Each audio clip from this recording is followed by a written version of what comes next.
చెప్తున్నా నేను, 2 మంత్రి పదవులు మిగిలి ఉన్నాయి. ఒకటి లంబడోళ్ళకి ఇవ్వాలి, ఒకటి యాదవులకి ఇవ్వాలి.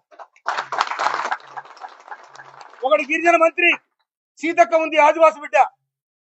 ఇంకొకటి ఇలా ఎస్టీ నుంచి, లంబాడ జాతి నుంచి వాళ్ళు కూడా ఇవాళ ఎమ్మెల్యే గెలుచున్నారు.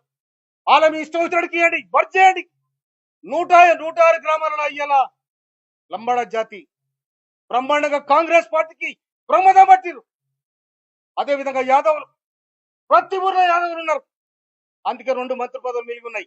కనుక వాళ్ళకోటి ఇవ్వాలని చెప్పి నేను రాష్ట్ర ప్రభుత్వానికి, ముఖ్యమంత్రి గారికి, సోనియా గాంధీ గారికి, రాహుల్ గాంధీ గారికి, ఖర్గే గారికి నేను అప్పీల్ చేస్తా ఉన్నా. నేను ఇవాళ నన్ను ఈ నియోజకవర్గానికి నాకు చెప్పకుండా నా హక్కులను హరించినందుకు నేను ఖర్గేకు, రాహుల్ గాంధీ కూడా నేను కంప్లైంట్ చేస్తాను మనం చెప్తున్నాను.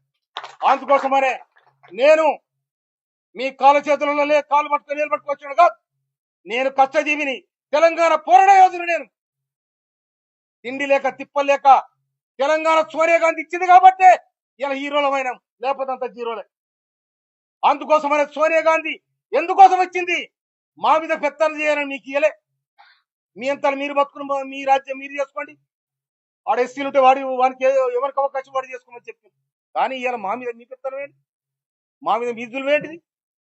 మండలపాడు నేను 9 మంది మండల పార్టీ అధ్యక్షుల అభిప్రాయం తీసుకొని ప్రకటించిన నిన్ను ఆపేద్దాము. నీకు ఎక్కడిది? ఎవరిచ్చి నీకు అధికారం? ఎవరిచ్చి నీకు? మళ్ళీ ఏలు పెడితే బలికి రావని కూడా హెచ్చరిస్తున్నాను. అందుకోసమనే